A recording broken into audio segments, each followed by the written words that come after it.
వార్తలు నేటి SLN news ప్రేక్షకులకు నమస్కారం. నేటి వార్తలకు స్వాగతం. సిపిఐ పార్టీ ప్రజా పోరాటాలు నిర్వహిస్తూ పార్టీ శ్రేణుల్ని క్రమశిక్షణ, అంకితభావంతో పనిచేసే విధంగా కార్యోన్ముఖుల్ని చేయాలని సంకల్పించినట్లు సిపిఐ రాష్ట్ర కార్యదర్శి వర్గ సభ్యుడు కలవేన శంకర్ తెలిపారు. బుధవారం మంచిర్యాలలోని జిల్లా కార్యాలయంలో అత్యవసర జిల్లా కార్యవర్గ సమావేశం నిర్వహించారు. సందర్భంగా పలు అంశాలపై చర్చించి తీర్మానం చేసినట్లు తెలిపారు. ప్రజా పోరాటాలపై రాజహింసకి వ్యతిరేకంగా ఉద్యమం చేస్తామన్నారు. అనంతరం జిల్లా కార్యదర్శి రామడుగు లక్ష్మణ్ మాట్లాడుతూ సిపిఐ శత జయంతి వేడుకల్లో భాగంగా ఫిబ్రవరిలో నియోజకవర్గ స్థాయిలో సమావేశాలు నిర్వహిస్తున్నట్లు చెప్పారు. భారత కమ్యూనిస్టు పార్టీ సిపిఐ జిల్లా అత్యవసర కార్యవర్గ సమావేశం ఈరోజు జిల్లా పార్టీ కార్యాలయంలో జోగుల మల్లయ్య గారి అధ్యక్షతన నిర్వహించడం జరిగింది.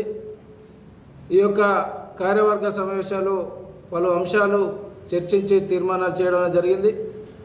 భారత కమ్యూనిస్టు పార్టీ 100 సంవత్సరాలు అడుగుపెట్టినటువంటి సందర్భంగా జాతీయ పార్టీ తీసుకున్నటువంటి నిర్ణయం మేరకు గత డిసెంబర్ 2024 డిసెంబర్ 26 నుండి 2025 డిసెంబర్ 26 వరకు పార్టీ శత జయంతి ఉత్సవాలను సంవత్సరం పాటు నిర్వహించాలని నిర్ణయించడం జరిగింది జాతీయ పార్టీ. అందులో భాగంగా వచ్చే నెల ఫిబ్రవరి మంచిర్యాల జిల్లాకు సంబంధించి 3 నియోజకవర్గాలలో మంచిర్యాల నియోజకవర్గంలో ఫిబ్రవరి 16వ తేదీన జనరల్ బాడీ సమావేశం, బెల్లంపల్లి నియోజకవర్గ జనరల్ బాడీ సమావేశం ఫిబ్రవరి 18న, చెన్నూరు నియోజకవర్గ జనరల్ బాడీ సమావేశం ఫిబ్రవరి 20వ తేదీన నిర్వహించాలని కార్యవర్గంలో నిర్ణయించడం జరిగింది. మరి అదేవిధంగా 100 సంవత్సరాలు కమ్యూనిస్టు పార్టీ అయిన సందర్భంగా ఫిబ్రవరి 23వ తేదీన మంచిర్యాల జిల్లా కేంద్రంలో భారీ బహిరంగ సభ నిర్వహించడం జరుగుతూ ఉంది. ఈ యొక్క సభకు జిల్లా నాలుమూలల నుండి పార్టీ శ్రేణులు, ప్రజా సంఘాలు అందరూ కూడా తరలిరావాలని చెప్పి ఈ సందర్భంగా తెలియజేస్తా ఉన్నాం. కమ్యూనిస్ట్ పార్టీ మంచిర్యాల జిల్లా కార్యవర్గ సమావేశం నిర్వహించుకోవడం జరిగింది. నేడున్నటువంటి రాజకీయ పరిస్థితులపైన, అట్లాగే మనం ఏర్పరచుకున్నటువంటి భారత రాజ్యాంగం పట్ల, అపహాస్యం చేస్తున్నటువంటి పాలకుల పట్ల అనేక విషయాలను ఈరోజు చర్చించుకోవడం జరిగింది. ప్రజాస్వామ్యాన్ని నిలబెట్టాలి, అణచివేతకు వ్యతిరేకంగా పోరాటాన్ని కొనసాగించాలి. ఇదే నేపథ్యంలో కమ్యూనిస్ట్ పార్టీ 100 సంవత్సరాల చరిత్రను ప్రజానీకానికి వివరించాలి. పార్టీ శ్రేణుల్ని అంకిత భావంతో, క్రమశిక్షణతో ముందుకు నడిపించాలనేటువంటి లక్ష్యాలపైన చర్చించుకోవడం జరిగింది. ప్రధానంగా ఇవాళ ఈ దేశంలో, ఈ రాష్ట్రంలో ఎస్సీ ఉపకులాలకు సంబంధించినటువంటి వర్గీకరణను సానుకూలంగా కమ్యూనిస్ట్ పార్టీ మద్దతును తెలియపరచడం జరుగుతూ ఉన్నది. అది ఇలా సుప్రీంకోర్టు అనుకూలమైనటువంటి తీర్మానం ఇవ్వడం జరిగింది. దానికంటే ముందే సిపిఐ పార్టీ జాతీయ సమావేశాలలో ఈ ఎస్సీ వర్గీకరణ, ఏబీసీల వర్గీకరణ జరగాల్సిందే అనేటువంటి తీర్మానాన్ని చేసి ఉన్నందువల్ల దాని పట్ల ఇవాళ అడ్డు తగలకుండా సానుకూలమైనటువంటి వాతావరణం, శాంతియుతమైనటువంటి పద్ధతులలో జరగాలనేటువంటి విషయాన్ని సందర్భంగా విజ్ఞప్తి చేస్తాం. అట్లాగే ఈ తెలంగాణ గడ్డ మీద అణచివేతలకు వ్యతిరేకంగా అనేక ఉద్యమాలు జరిగినాయి. తిరుగుబాటు లేకుండా జరుగుబాటు లేదు.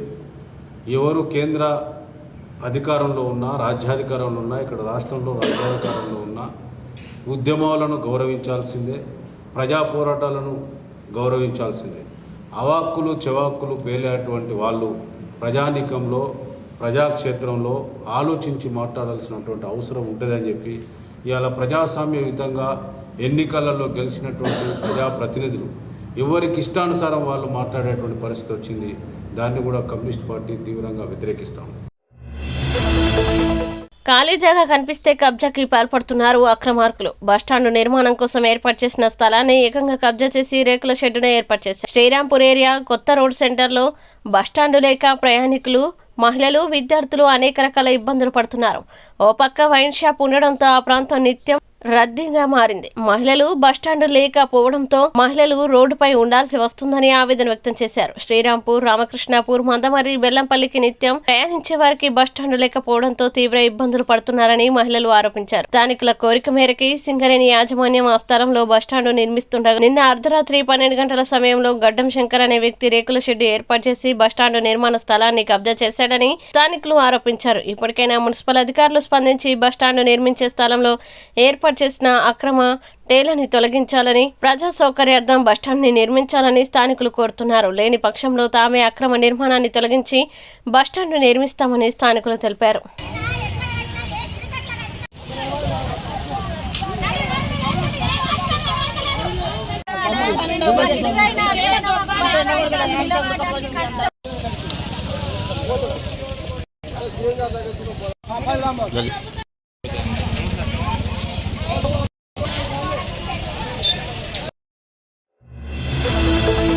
ఎస్సీ వర్గీకరణకు మద్దతుగా ఫిబ్రవరి 7వ తేదీన హైదరాబాద్లో జరగనున్న వేల గొంతుకలు లక్ష డప్పులు కార్యక్రమాన్ని జయప్రదం చేయాలని తెలంగాణ ఉద్యమకారుడు దర్వు అంజన్న కోరారు. బుధవారం మంచిర్యాల వచ్చిన సందర్భంగా మీడియాతో మాట్లాడుతూ ఎస్సీ వర్గీకరణ కోసం మందకృష్ణ మాదిగ సారథ్యంలో నిర్విరామ పోరాటం జరిగిందని, కేంద్ర ప్రభుత్వం వేసిన కమిషన్లు, తాజాగా సుప్రీంకోర్టు సైతం వర్గీకరణకి సానుకూలంగా తీర్పు ఇచ్చినట్లు చెప్పారు. రాష్ట్ర ప్రభుత్వం ఎందుకు వర్గీకరణ చేయడం లేదో తెలియడం లేదన్నారు.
జై భీమ్ మిత్రులారా, వెలివాడల బతుకుల్లో వెలుగు నింపాలనే ప్రధాన ఉద్దేశంతో కొనసాగుతున్నటువంటి ఈ ఎంఆర్పిఎస్ ఉద్యమం గత 30 సంవత్సరాలుగా నిరంతరంగా కొనసాగుతూ ఉన్నది. ఎక్కడ కూడా ఆగకుండా కొనసాగుతూ ఉన్నది. ఎన్ని అడ్డంకులు వచ్చినా కానీ అన్నింటి అడ్డంకులను కూడా తట్టుకొని 30 సంవత్సరాలుగా సుదీర్ఘమైనటువంటి ఉద్యమం నడిపిస్తున్నటువంటి మందకృష్ణ మాదిగన్న గారికి విప్లవాభివందనాలు తెలియజేస్తూ, సుప్రీంకోర్టు ఎన్ని కమిషన్లు వేసినా కానీ అన్ని కమిషన్లు కూడా వర్గీకరణ కావాలని ఇప్పటివరకు చెప్పడం జరిగింది. రామచంద్ర కమిషన్ కానీ ఏ కమిషన్ తీసుకోండి, సుప్రీంకోర్టు సైతం మొన్న ఆగస్టు 1వ తారీఖున వర్గీకరణ చేయాల్సిందే అని చెప్పి 7 మంది బెంచీలలో 6 మంది జడ్జీలు తీర్పించినాక కూడా కేంద్ర ప్రభుత్వం కానీ రాష్ట్ర ప్రభుత్వం కానీ ఇంకా తత్సారం చేస్తూ దాన్ని అధికారికంగా అమలు చేయట్లేదు. దేశంలో అన్ని రాష్ట్రాల కంటే ముందు తెలంగాణ రాష్ట్ర ముఖ్యమంత్రి అయినటువంటి రేవంత్ అన్న గారు మేము ఎస్సీ వర్గీకరణకు మేము అమలు చేయ లోపల మేమే ముందుంటామని చెప్పి సభా సాక్షి కూడా చెప్పడం అనేది కూడా జరిగింది. కానీ ఇంకా అది లేట్ అవుతుంది, ఎందుకో తెలియని విషయం. అయితే ఎంఆర్పిఎస్ ఉద్యమానికి బీసీలకు సంబంధం ఏందనేది క్వశ్చన్ రావచ్చు.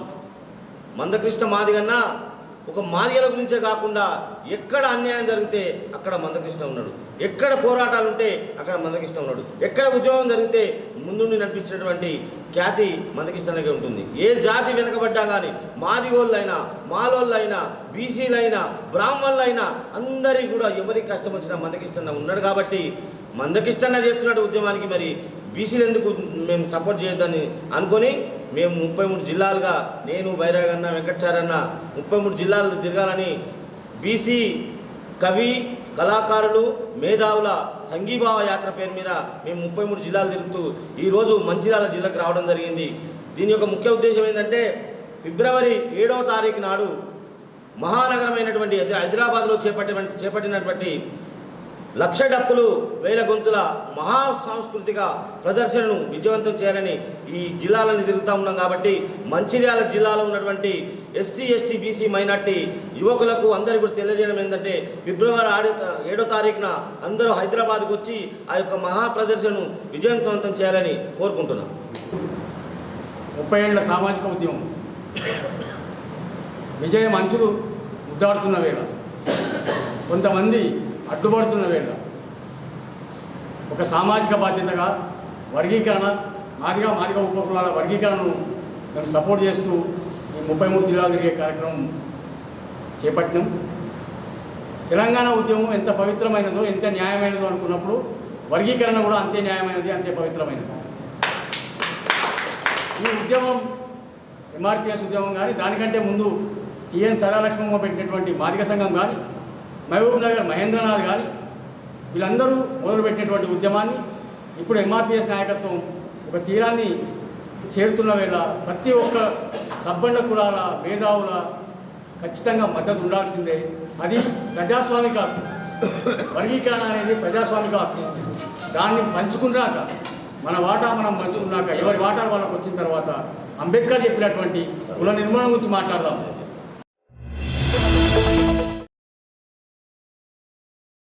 చెన్నూరు మండలంలోని పొక్కూరు గ్రామంలో CM Revanth Reddy, Chennur MLA Vivek Venkataswamy, MP Vamsi Krishna చిత్రపటాలకి గ్రామస్తులు పాలాభిషేకం చేశారు.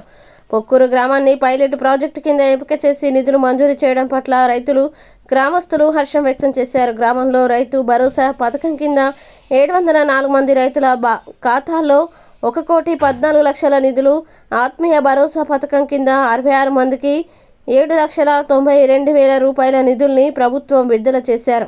గ్రామంలోని 37 మంది అర్హులకి ప్రభుత్వం కొత్త రేషన్ కార్డులు పంపిణీ చేశారు. పైలట్ ప్రాజెక్టు కింద పొక్కూరు గ్రామాన్ని తీసుకున్నందుకు ఎమ్మెల్యే వివేక్ వెంకటస్వామికి గ్రామస్తులు కృతజ్ఞతలు తెలిపారు.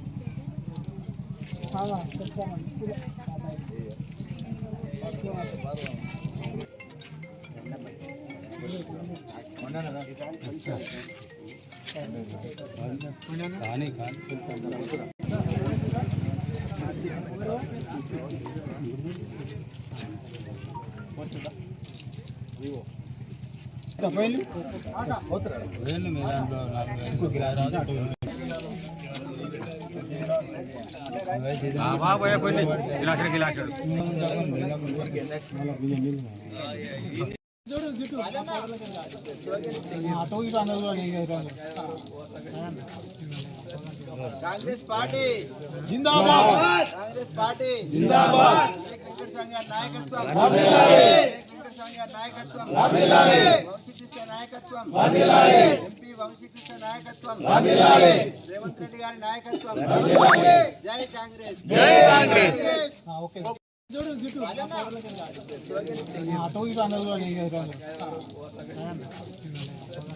కాంగ్రెస్ పార్టీ జిందాబాద్, కాంగ్రెస్ పార్టీ జిందాబాద్. వెంకట సంఘ నాయకత్వం వర్ధిల్లాలి, వెంకట సంఘ నాయకత్వం వర్ధిల్లాలి, వంశీకృష్ణ నాయకత్వం వర్ధిల్లాలి, ఎంపీ వంశీకృష్ణ నాయకత్వం వర్ధిల్లాలి, రేవంత్ రెడ్డి గారి నాయకత్వం వర్ధిల్లాలి. జై కాంగ్రెస్, జై కాంగ్రెస్. ఓకే 26 జనవరి రోజు మన డాక్టర్ వివేక్ వెంకటస్వామి గారు, అదేవిధంగా ఎంపీ వంశీకృష్ణ గారు దీన్ని ప్రత్యేక చొరవ తీసుకొని మన పొక్కూరు మారుమూల గ్రామం అయినా కానీ ఇది ఫ్లడ్ ఎఫెక్టివ్ ఏరియా, ప్రస్తుతం ఇక్కడ 90% ఎస్సీలో ఉన్నారు కనుక దీన్ని న్యాయం చేయాలనే ఉద్దేశంతో స్టేట్ లెవెల్ ఇష్యూ అయినా కానీ రాష్ట్ర లెవెల్గా మీకు మన గ్రామాన్ని ఎంచుకోవడం చాలా కృతజ్ఞత తెలుపుతున్నాం. ఎంపీ గారికి, ఎమ్మెల్యే గారికి, అదే సీఎం రేవంత్ రెడ్డి గారికి ప్రత్యేక ధన్యవాదాలు తెలుపుతున్నాం. ఆ రోజు ఏదైతే మార్నింగ్ టైంలో 25th రోజు ఈవినింగ్ వరకు ఇట్లా మీ గ్రామాన్ని ఎంచుకుంటాం, ఏ గ్రామం అని చెప్పడంతో సార్కు తెలియజేయడం జరిగింది. దాన్ని ఇమీడియట్లీ స్పందించి మీ గ్రామానికి ఏం ప్రేమ మాకు తెలియదు కానీ ఎమ్మెల్యే వివేక్ గారు ఇమీడియట్లీ స్పందించి ఆ గ్రామాన్ని ఎంచుకోండి, 100% ఆ రైతులకు న్యాయం చేసేలాగా చేయాలని అధికారులకు ఆదేశించడం జరిగింది. అట్లాగనే ఎంపీడీఓ గారు ఎంఆర్ఓ గారికి ప్రత్యేక ధన్యవాదాలు చెప్పాలి. ఎందుకంటే వాళ్ళు చెప్పంగానే కలెక్టర్ దగ్గరతో దాన్ని చర్చించి ఇమ్మీడియట్లీ శాంక్షన్ చేయించి అదే నైట్ అండ్ నైట్ లక్ష్మణ్ గారికి చెప్పడంతో ఆయన హైదరాబాద్ ఉన్నా కానీ ఇమ్మీడియట్లీ వచ్చి అన్నాను మేము చూసుకుంటాం, మా ఊరు ఎంచుకున్నందుకు మీకు ధన్యవాదాలు తెలుపుతున్నాం అని చెప్పి చాలా సంతోషంగా. అట్లనే మా కన్నసాగరరావు గారి ద్వారా కూడా ఆయన కూడా చొరవ తీసుకోవడం జరిగింది. అదే విలేజ్ గ్రామస్తులు కూడా మాకు ఎంతో సపోర్ట్ చేసి ఆ రోజు అధికారులకు కానీ ప్రత్యేకంగా మన నాయకులకు కానీ ఈ లక్ష్మణ్ గారితో పాటు అందరూ మన గ్రామాలు మీ రెవెన్యూ విలేజ్ గ్రామమైన 704 మందికి రైతులకు ఏకకాలంలో గంటలో డబ్బులు పట్ట ఘన చరిత్ర మనం రైతులు ఎంతో సంతోషం వ్యక్తం చేస్తున్నారు. అట్లాగనే ఉపాధి హామీ కూలీలకు 12,000 రూపాయలు కానీ అందరికీ ఖాతాలో పడిపోయినాయి. ప్రత్యేకించి ఇక్కడ మనం కోరుకునేది ఏంటంటే మనం లొల్లులు పెట్టుకోకుండా ఎంతో కృతజ్ఞతతోటి అభిమానంతో అందరిని ఆహ్వానించి మన గ్రామంలో సక్సెస్ చేసిన అందరికీ ప్రత్యేక ధన్యవాదాలు. అదే ఇది ఫ్లడ్ ఎఫెక్ట్ ఏరియా కాబట్టి ప్రాజెక్టు తోటి మనకు చాలా ముంపు గ్రామం కాబట్టి దీన్ని ఎట్టి పరిస్థితుల్లో సెప్టెడ్ కొరకు మనం అందరం కలిసి మన ఎమ్మెల్యే గారితో విన్నవించుకొని మనం బయటికి వెళ్ళేలాగా చేసుకోవాలని అందరికీ ప్రత్యేక ధన్యవాదాలు. ఇదే సపోర్ట్ ఎల్లప్పుడూ లక్ష్మణ్ గారు కానీ మా ఎమ్మెల్యే గారికి కానీ ఎంపీ గారికి కానీ ప్రత్యేకంగా మీరు సపోర్ట్ చేస్తే ఈ గ్రామాన్ని ఇంకా ముందుకు తీసుకుపోయే ప్రయత్నం చేస్తారు. అదే మన కాన్స్టిట్యున్సీ లెవెల్లో కూడా ఈ గ్రామంను ఎంచుకోవడం జరిగింది అంటే ఎంత మనం అభిమానించాలి. మనం వాళ్ళ రుణం ఎల్లప్పుడూ తీర్చుకోలేకపోతే ఎంత చేసినా మనం తీర్చేది కాదు.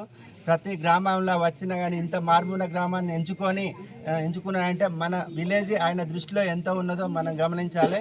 జై కాంగ్రెస్. మా పల్లెటూరుని పైలట్ ప్రాజెక్టుగా తీసుకొని వివేక్ వెంకటస్వామి గారు మాకు రైతు బంధు కానీ ఆత్మీయ భరోసా కానీ రేషన్ కార్డులు కానీ ఇందరమ్మ ఇండ్లు కానీ 100% ఇచ్చినందుకు వారికి మేము రుణపడి ఉంటామని మనస్ఫూర్తిగా చెప్తున్నాము. మరి ఫ్లడ్ ఏరియా కనుక 100% మాకు మా ఊరికి ఇవ్వాలని ఎంపీ గారికి ఎమ్మెల్యే గారికి మరియు ముఖ్యమంత్రి గారికి మేము ధన్యవాదాలు తెలుపుతున్నాం ఇచ్చినందుకు. నిన్న చెన్నూరు మండలంలోని పొక్కూరు గ్రామాన్ని పైలట్ ప్రాజెక్టు తీసుకొని ఇక్కడ దాదాపు రైతు భరోసా కింద 1,50,00,000 ఈ గ్రామానికి పంపించడం జరిగింది. నిన్న అదేవిధంగా ఇందిరమ్మ ఇండ్లు కూడా ఈ ఫ్లడ్ ఏరియాలో దాదాపు 100-200 ఇండ్లు కూడా ఇక్కడ మంజూరైతే తప్పకుండా.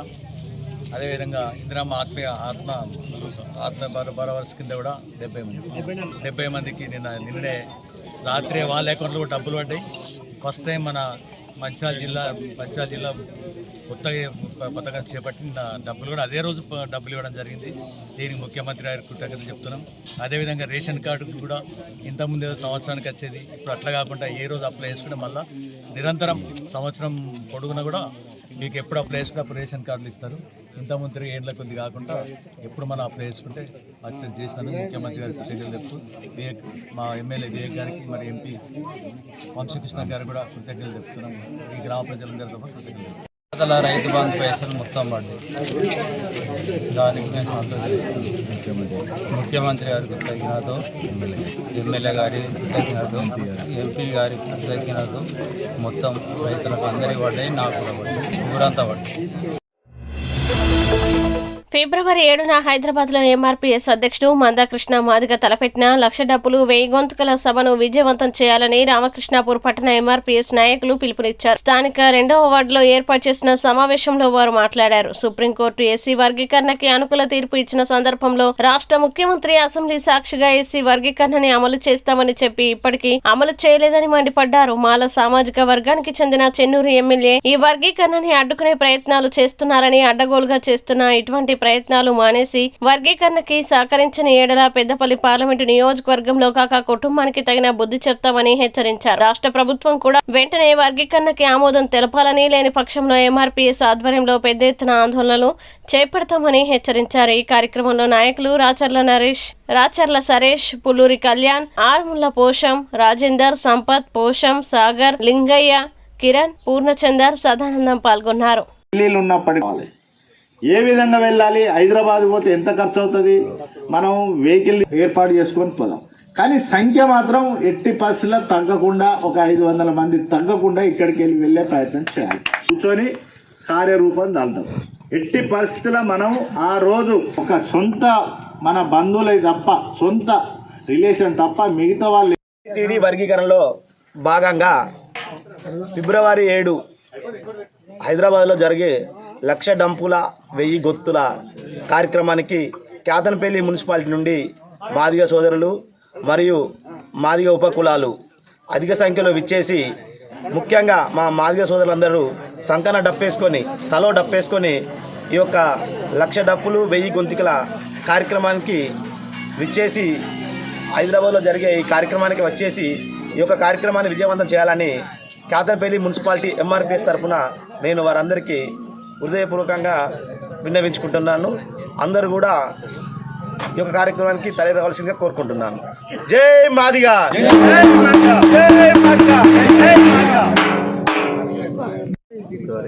కేతనపల్లి ఎంఆర్పిఎస్ పట్టణ కమిటీ ఆధ్వర్యంలో ఈరోజు సమావేశాన్ని ఏర్పాటు చేసుకోవడం జరిగింది. ఈ సమావేశం ముఖ్య ఉద్దేశము 1000 గొంతుకలు 1,00,000 డప్పులు అనే కార్యక్రమాన్ని విజయవంతం చేయడం కోసం అభినవ అంబేద్కర్ శ్రీ మందకృష్ణ మాదిగ గారి నేతృత్వంలో ఈ కార్యక్రమాన్ని విజయవంతం చేయాలని చెప్పి మరి ఈరోజు అందరం కూడా నిర్ణయించుకోవడం జరిగింది. ఏదైతే ఏబిసిడి వర్గీకరణకు దాదాపుగా 30 సంవత్సరాలు గడిచినప్పటికీ కూడా ఎన్నో అడ్డంకులు అయినప్పటికీ కూడా సర్వోన్నత న్యాయం ఏదైతే సుప్రీంకోర్టు మరి ఏబిసిడి వర్గీకరణ చేయొచ్చు అని చెప్పి తీర్పు ఇచ్చినప్పటికీ కూడా కేవలం చెన్నూరు శాసనసభ్యుడు మాల కులానికి చెందిన వివేక్ మరి మొదటి నుండి కూడా మరి అడ్డుపడతా ఉన్నాడు. మొన్నటికి మొన్న హైదరాబాదులో మా యొక్క మాలలకు అన్యాయం జరుగుతుందని చెప్పి మరి పెద్ద ఎత్తున ఒక సభను కూడా నిర్వహించి అడ్డుకునే ప్రయత్నం చేస్తూ ఉన్నాడు. ఫిబ్రవరి 7వ తారీఖున జరుగు కార్యక్రమంకు మరి భయపడే సమస్య లేదు. తప్పకుండా 1,00,000 డప్పులతోని ఆ కార్యక్రమాన్ని విజయవంతం చేస్తాం. రానున్న రోజుల్లో ఏదైతే ఈ పెద్దపల్లి పార్లమెంటులో వివేక్ వాళ్ళన్న గడ్డం వినోద్, అదేవిధంగా గడ్డం వంశీ సంగతి కూడా ఈ మాదిగ సోదరులు వారిని భర్తం పడతారని చెప్పి కూడా ఈ కేవలం ఈ ఎంఆర్పిఎస్కు జరుగుతున్న అన్యాయమే కాదు, 58 కులాలకు జరుగుతున్న అన్యాయాన్ని మరి గుర్తెరగాలని చెప్పి మరి వివేక్ తెలియజేస్తా ఉన్నాం. అదేవిధంగా మేధావులు, జర్నలిస్టులు అందరూ కూడా మరి హైదరాబాద్ ప్రెస్ క్లబ్లో న్యాయమైన కోరిక అని చెప్పినప్పటికీ కూడా ఇంకా కూడా ఏ విధంగా అడ్డుకోవాలి, ఏ విధంగా దీన్ని అణిచివేయాలనే ఆలోచన చేస్తూ ఉండు. మరి రానున్న ఎన్నికలలో మరి తప్పకుండా ఈ పార్లమెంటు పరిధి నుండే మొత్తానికి ఆ కుటుంబాన్ని తరివేస్తామని చెప్పి మీ అందరికి కూడా మాదిగ సోదరుల తరపున తెలియజేస్తా ఉన్నాం. అదేవిధంగా 7వ తారీఖున కూడా ప్రతి ఇంటి నుండి కూడా ఒక మాదిగ సోదరుడు హైదరాబాద్కు రావాల్సిందిగా విజ్ఞప్తి చేస్తా ఉన్నా. మంచిర్యాల జిల్లా చెన్నారం మండల కేంద్రంలో బస్టాండ్ సమీపంలో ప్రధాన రహదారిపై మండల ప్రజలు, నాయకులు రాస్తారోక నిర్వహించారు. మండలానికి చెందిన మోబిన్ డ్రైవర్ని ఫారెస్ట్ అధికారులు మంగళవారం రాత్రి తపలాపూర్ చెక్పోస్ట్ వద్ద వాహనాన్ని నిలిపివేసి వెళ్లనీయకపోగా తనపై దాడి చేశారని పోలీస్ స్టేషన్లో ఫిర్యాదు చేశాడు. పోలీసులు ఫారెస్ట్ అధికారులపై ఎఫ్ఐఆర్ చేస్తున్నామని చెప్పినప్పటికీ ఫారెస్ట్ అధికారులు స్పందించకపోవడంతో నిరసన చేస్తూ ధర్నాకి దిగామన్నారు. వెంటనే మొబిన్పై దాడి చేసిన ఫారెస్ట్ అధికారులను సస్పెండ్ చేస్తూ అరెస్టు చేయాలని డిమాండ్ చేశారు. గంటకు పైగా నిరసన చేస్తుండడంతో ఇరువైపులా భారీగా వాహనాలు నిలిచిపోయాయి. ఈ సందర్భంగా నాయకులు మాట్లాడుతూ కవాల్ టైగర్ రిజర్వ్ పరిధిలో పెట్టిన ఆంక్షలు ప్రజల్ని తీవ్ర ఇబ్బందులకు గురిచేస్తుందన్నారు.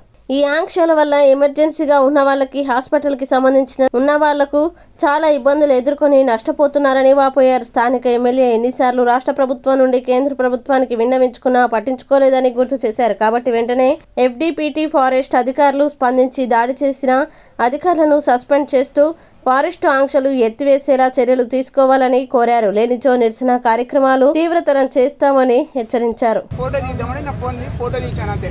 అక్కడ ఉన్నటువంటి ఫ్లయింగ్ స్క్వాడ్ సిబ్బంది బీట్ ఆఫీసర్ కొప్పుల రవి అతని పేరు, వచ్చి నువ్వు ఎవడరా లంజోడక ఫోటో తీసేటందుకు అని తులుసుగా ప్రవర్తిస్తూ నా గల్లా పట్టుకొని కొట్టడం జరిగింది. నా ఫోన్ తీసుకొని ప్రొద్దున 4 వరకు నా ఫోన్ వాళ్ళ దగ్గర ఉంచుకోవడం జరిగింది. ప్రొద్దున 5 గంటల వరకు మేము అక్కడనే ఉన్నాం.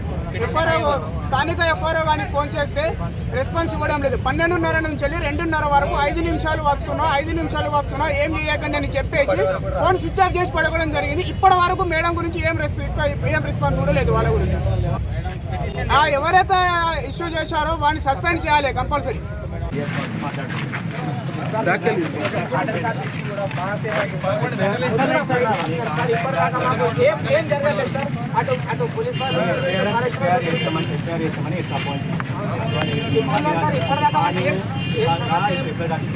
స్థానికంగా ఉన్నారా?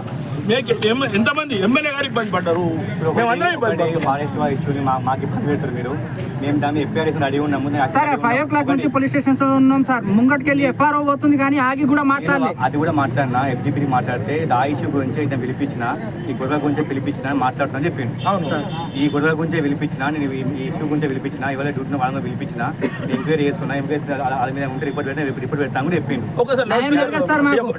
నేటి ఎస్ఎల్ఎన్ న్యూస్ ఇంతటితో సమాప్తం. తిరిగి ప్రసారమయ్యే ఎస్ఎల్ఎన్ న్యూస్లో మళ్ళీ కలుద్దాం. అంతవరకు సెలవు. నమస్కారం.